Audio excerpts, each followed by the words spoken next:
A lot of us women, we have been conditioned and we have internalized beliefs such as that good girls don't ask for things. Good girls are not creating trouble. And so these girls grow up to become adults that are still waiting for someone to come and give them what they need without them asking. These are women that grow up and they're still waiting for someone to deem them worthy and deem them lovable enough to come and give them what they need without them asking for it. And I've been a good girl myself for many years, and I'm so glad that I was able to get out of this manipulative conditioning that only serves men and only serves people that ignore your needs and ignore your wants and use you as a vessel to only receive and never give. I completely reversed that, and I am now able to see the power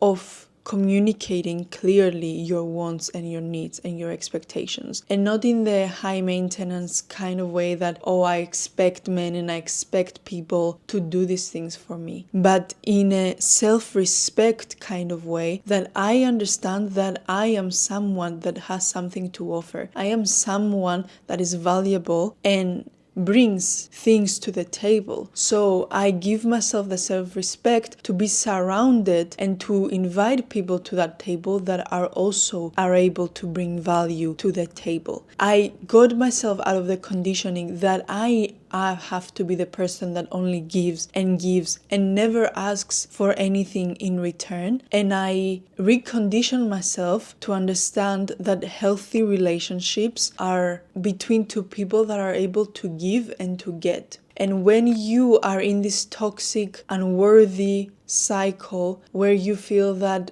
I am not worthy enough of love, when you're a woman that has this fragile self-concept where you don't love yourself enough to be able to see your worth and your value, then you become the victim, then you become the prey for men, the prey of men that are looking out for women that have no self-respect and no self-love to stand up and ask for what they want. And I'm not here to preach hate on those men. I'm saying that by taking yourself out of that unworthiness mindset, you are able to attract men that reflect that worth and that love and that ability to be seen. I'm not here to blame the external. I'm not here to make you the victim. I'm here to give you back your power and to realize that this only depends on one person and one person only. And that one person is you. And maybe it's not your fault that you're here. It's not your fault that society has conditioned you and so many other millions of women to not see your worth and to just be a good girl that sits pretty and don't ask for stuff and just waits around for her needs to be met. I'm not here to blame them, but I'm here to empower you, because at the end of the day, what you focus on, this is what you attract. And I don't want you to focus on the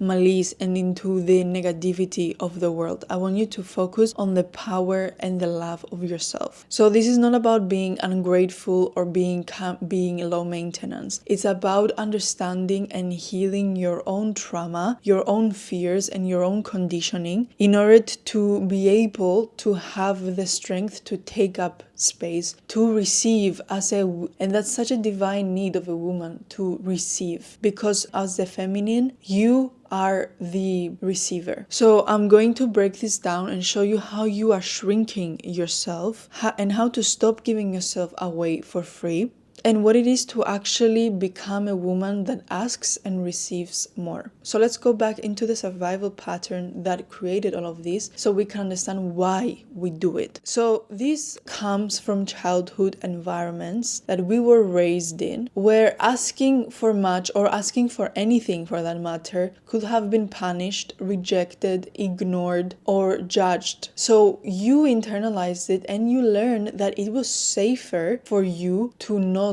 ask for anything. It was safer for you to stay small and hope for someone to come in and cover your needs. Hope for someone to come in and notice you. And now your nervous system sees asking for more as risking rejection, as being putting yourself in the position of being rejected, or of being in an unsafe, it's not familiar to you to ask, you feel unsafe to do that, and so your nervous system is so unsettled to the thought of asking. So what you need to do instead is to be able to start small and to start asking for tiny even things in order to retrain your nervous system to be able to see that, like, asking is not risky, asking is safe. And I want you to practice this in safe relationships, in relationships where you feel like you will get a positive response. If you have a partner that you don't feel safe to do that, do it with friendships, do it with parents, do it with therapy, or do it with yourself through journaling. This way you're able to expand your nervous system and your perception of asking. When you're journaling and you're able to write down your wants and your desires, you expand and you start asking the universe, and so your mind is like, oh, I can ask, I actually am allowed to express that desire. If you don't ask, you won't receive. And I'm telling you this in order to break the illusion and break the fantasy. Expecting without expressing is a setup for disappointment. A lot of women fall for the fantasy that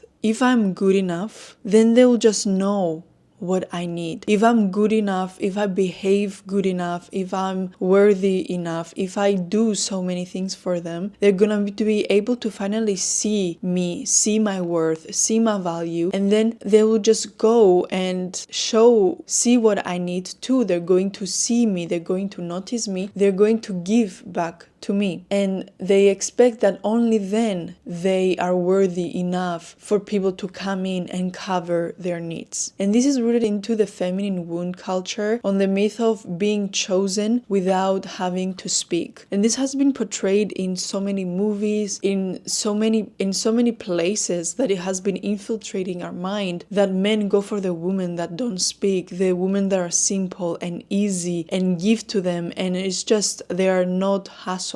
And this is just such a wrong perception and such a wrong belief to hold. And this is what they want you to think. The men that are healthy and strong and they're in their masculine, they will never be attracted to the wounded feminine. They will be attracted to the feminine that is in her power of attracting, of receiving, of speaking, of expressing herself. And that's what we need to understand, that healthy adults communicate. You have to understand that clarity isn't rude, it's actually respectful. Expecting people to read your mind without expressing clearly your needs and expectations and your wants, you should see it as something that is what it's rude. Not giving that person the chance to know what's going on in your mind, to know what you want, and expecting them to just come up and to just figure out on their own what it is that you need and what you want. Sometimes you don't even know what you want and what you need. Sometimes you need to go through a process of reflection in order to understand what you actually want and need. How is that a person that is not you, has not your feelings,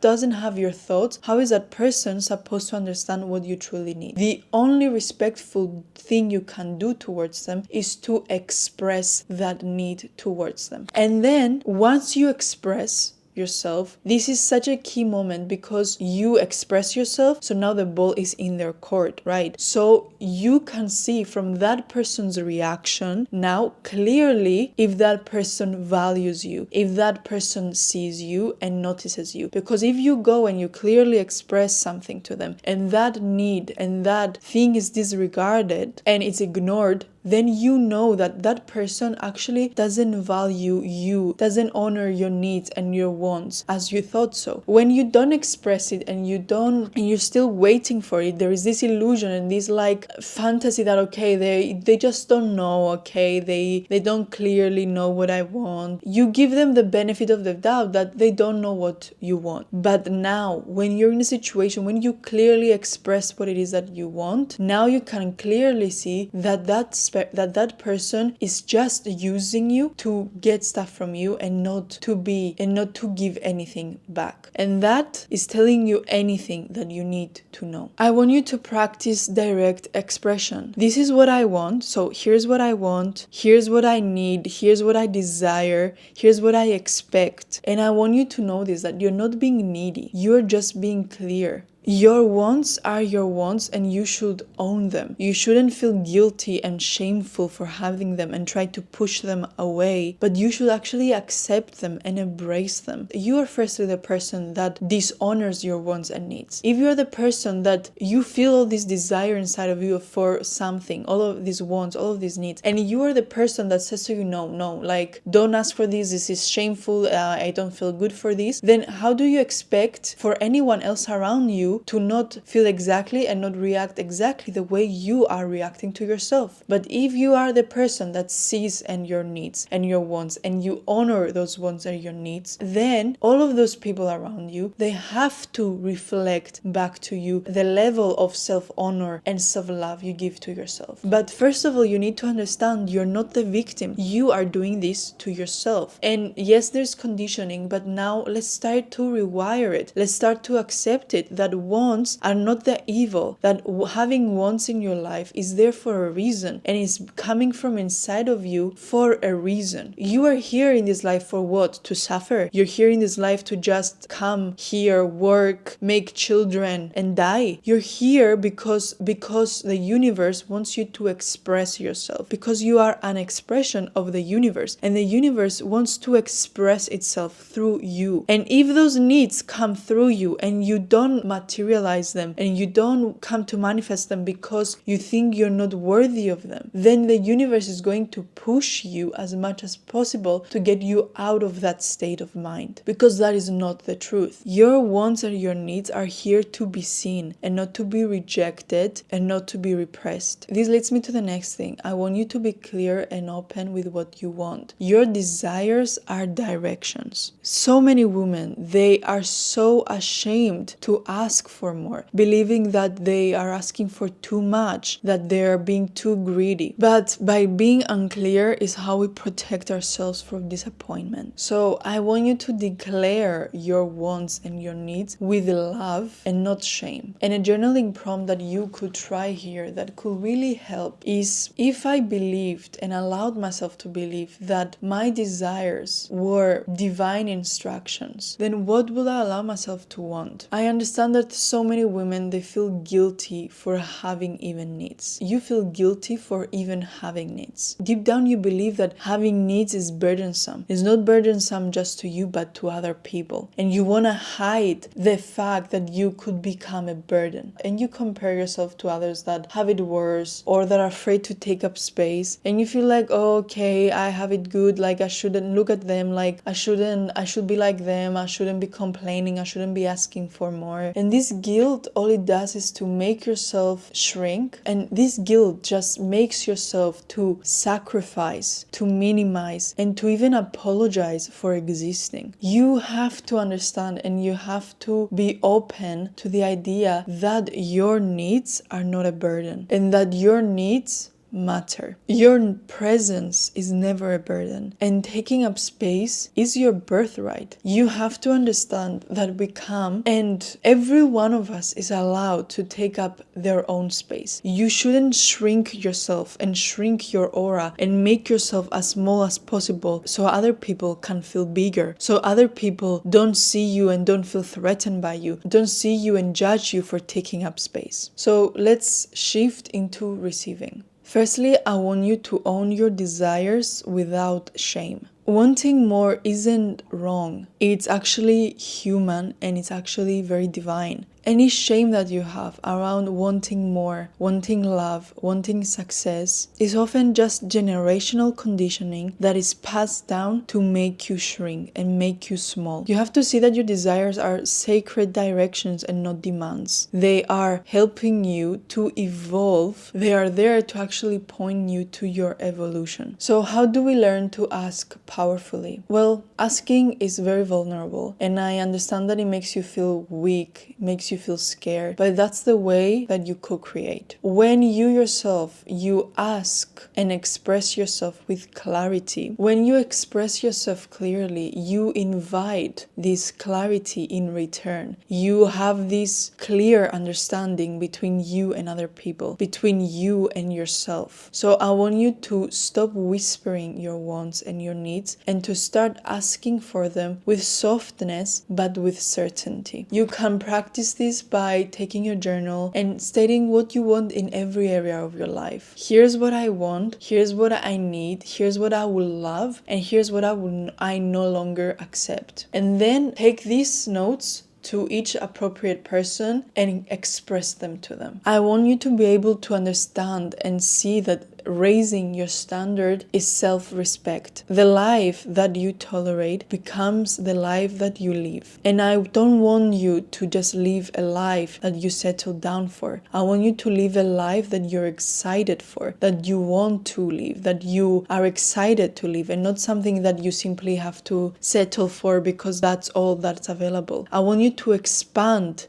your mindset and your belief on what you deserve to live and what you deserve to have. You need to be able to see that every time you settle, you betray yourself, and you betray also your future self that relies on you to follow those desires as directions. The shift into receiving more actually starts when you no longer participate in anything that starves your soul. When you take your soul into account and you listen to it, you no longer settle. You are now putting those needs and wants of your soul into the light. You honor them and you accept them, and therefore you allow them to exist. And because you allow them to exist, you open yourself into the possibility of receiving them. You understand your worthiness and your value is inherent. So you don't need to prove anything in order to receive what you want. You're inherently valuable and inherently lovable. And the fact that you have that desire, that means that you can have it. A very important aspect of this is to be able to understand that you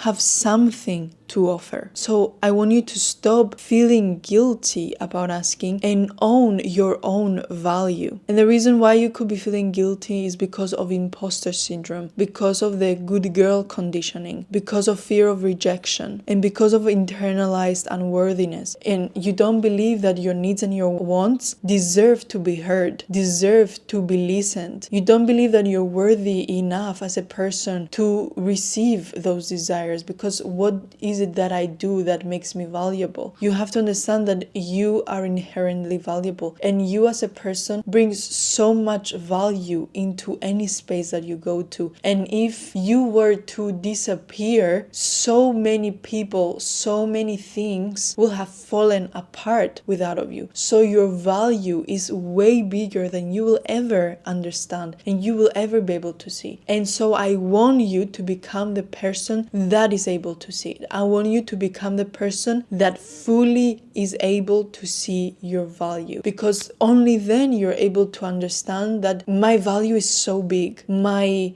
worth is so big. And so you start to slowly train yourself as worthy to receive, and then this will become like a domino effect and this will expand. But I understand that you need to start from somewhere. So start seeing yourself, start seeing the places where you have so much to offer. There's so many high achieving women that are so afraid to be seen as demanding or self-centered by asking. Is this need to be independent and not to ask for anyone to cover their needs, because they are afraid to be seen that, oh, then I depend on others, oh, then I am weak. You are not weak for asking. You're not weak for expecting people to meet you halfway. You as a person, you bring so much value to the table. You offer so much. Why then shouldn't be equal and fair for the other person to offer as much as possible too? You are not responsible to give 100% of yourself and of your energy and of your power into the energy, into the relationship, and that person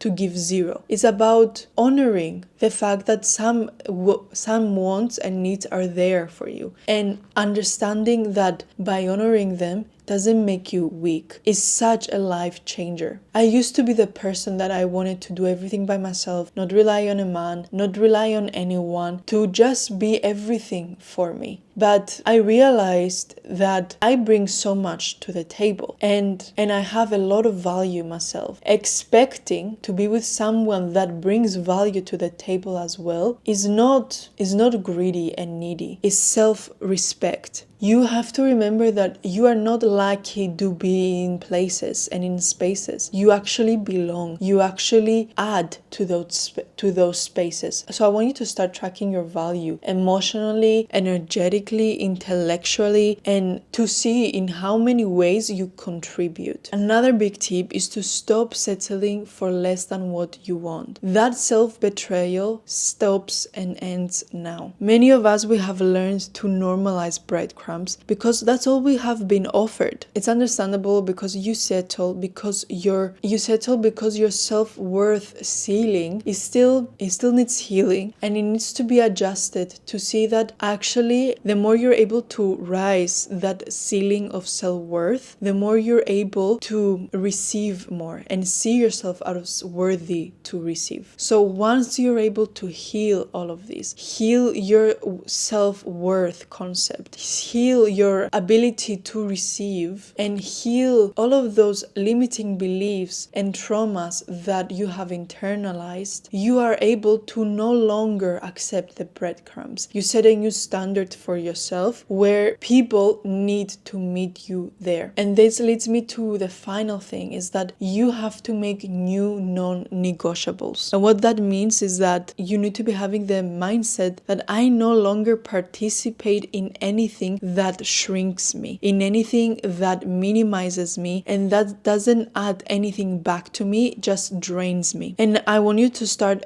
auditing your life and being able to see, where am I accepting less and what is actually my higher self needing instead. And so when you create these new non-negotiables, these new standards for yourself, then the people you attract are going to be the people that are able to honor the standards. And trust me, they're going to be tests. Old people are gonna come and test you, or new people are gonna come and test you, and it's the universe's way of testing you, basically. Well, you said you are honoring your standards and you're honoring yourself, and these are your boundaries and your non-negotiables. How willing are you to protect them? Those circumstances are going to test you to see how serious were you about you and your self-worth journey, you and the new boundaries you created for yourself. And once you have proved it to yourself once that I'm not gonna take up anything less than what I deserve, then you reframe your mind and you reframe your strength to not accept anyone and not to allow anyone to be in my life unless he honors those standards and he protects those boundaries. Really, guys, this is just an inner battle, and I know that is not going to be easy to prove to yourself something that so many years you believed that you needed to receive it from outside sources and from other people to make you see your worth or to finally see your worth. This is an inner game. Like most of the things in life, if anything you desire, you firstly need to give it to yourself. If you desire love,